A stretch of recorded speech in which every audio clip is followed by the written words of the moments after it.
국토교통부 주택토지실장입니다. 진행한 관계기관 합동조사 결과를 발표하겠습니다. 국토교통부, 금융위원회, 행정안전부, 서울특별시 등 32개 기관은 부동산 투기와 시장 불법행위 근절을 위해 서울지역 실거래 신고에 대한 합동조사를 진행하고 있습니다.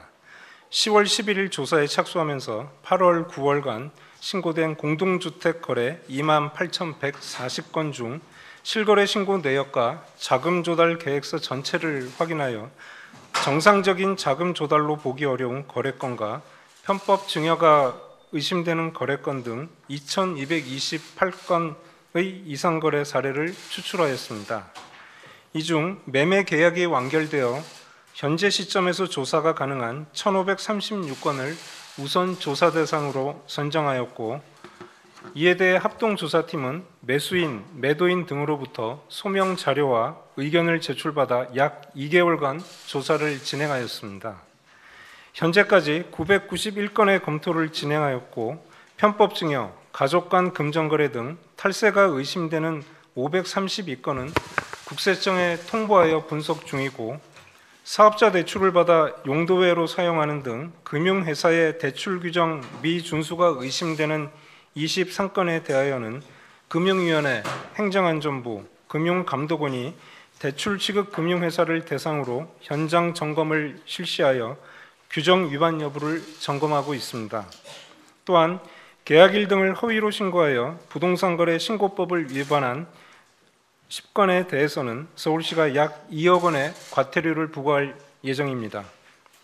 관계기관 통보 및 점검 주요 사례를 말씀드리겠습니다. 먼저 국세청 통보 사례입니다. 증여세를 낮추기 위한 목적으로 편법, 분할 증여가 의심되는 사례가 되겠습니다. 미성년자 A는 증여세를 낮추기 위해 부모 소유의 금전으로 추정되는 6억 원을 부모와 친족 4명에게 분할 증여받아 임대보증금 5억 원을 포함하여 11억 원 상당의 아파트를 매수하였습니다. 다음으로 가족 간 무이자 금전거래로 편법 증여가 의심되는 사례입니다. 40대 부부 B는 남편의 부모로부터 5억 5천만 원을 무이자로 차입하였고, 임대보증금 11억 원을 포함하여 22억 원 상당의 아파트를 본인 자금 없이 매수하였습니다. 이어서 가족 간 증명서류 없는 금전거래로서 편법 증여가 의심되는 사례입니다. 40대 C는 차익 관련 증명서류 및 이자 납부 내역 없이 형제로부터 7억 2천만 원을 차입하였고, 임대보증금 16억 원을 포함하여 32억 원 상당의 아파트를 매수하였습니다. 이어서 금융위, 행안부, 금감원이 점검하고 있는 사례입니다. 사업자 대출의 용도의 사용과 편법 증여가 의심되는 사례로서 40대 D는 부모가 다른 주택을 담보로 받은 개인 사업자 대출 약 6억 원을 차입하여 26억 원 상당의 주택 매수에 전액 사용하였습니다.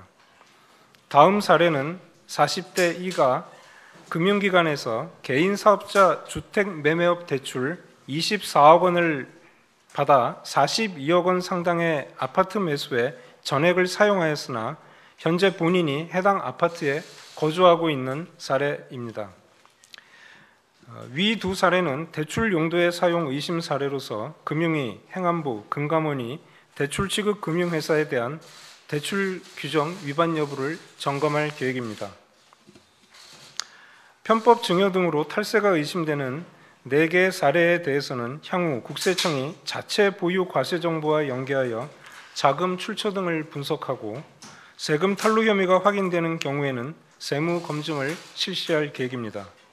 또한 대출 용도의 사용 등 대출 규정 미준수 의심 사례인 4째, 5째 사례에 대해서도 금융위, 행안부, 금감원이 금융회사 검사를 통해 규정 위반 여부를 확인하고 용도 외 유용이 최종 확인되는 경우 대출 약정 위반에 따른 대출금 회수 등의 조치를 할 계획입니다. 향후 조사 계획을 말씀드리겠습니다. 우선 조사 대상 1,536건 중 검토가 진행된 991건을 제외한 545건에 대해 소명자료, 추가 소명자료 제출을 지속 요구하는 한편 조사팀의 지속적인 소명자료 요구에도 거래 당사자 등이 소명자료 제출을 하지 않는 경우에는 관계 법령에 따라 3천만 원 이하의 과태료를 부과하고 국세청 등 관계 행정기관에 통보할 예정입니다.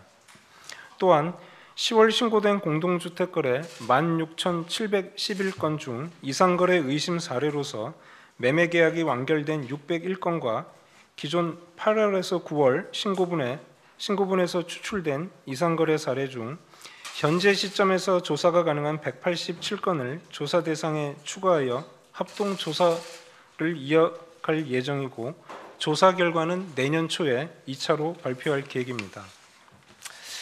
아울러 내년 2월부터는 국토부 중심의 실거래 상설조사팀을 구성하여 전국의 실거래 신고를 면밀히 모니터링하고 이상거래가 확인되는 경우 즉시 조사에 착수하도록 하겠습니다. 이번 합동조사에서 거래 당사자의 자금 출처를 집중 조사한 결과 이상거래가 다수 확인된 만큼 관계기관과 함께 실거래 신고된 건들에 대해 예외 없이 조사하는 한편 체계적이고 폭넓은 집중 조사를 지속 실시함으로써 부동산 투기와 불법 행위를 근절해 나가도록 하겠습니다. 감사합니다. 네, 지금부터 질의응답 시간을 갖도록 하겠습니다. 네, 안녕하십니까, 김현우입니다. 더 많은 뉴스와 라이브 이벤트를 보고 싶으시면 여러분 보시기에 화면 오른쪽을 눌러서 구독해 보시길 바라겠습니다. 또 저희 SBS 앱을 다운로드 하시면 속보 알림도 받아보실 수 있습니다. 항상 저희 SBS 뉴스를 시청해 주셔서 대단히 고맙습니다.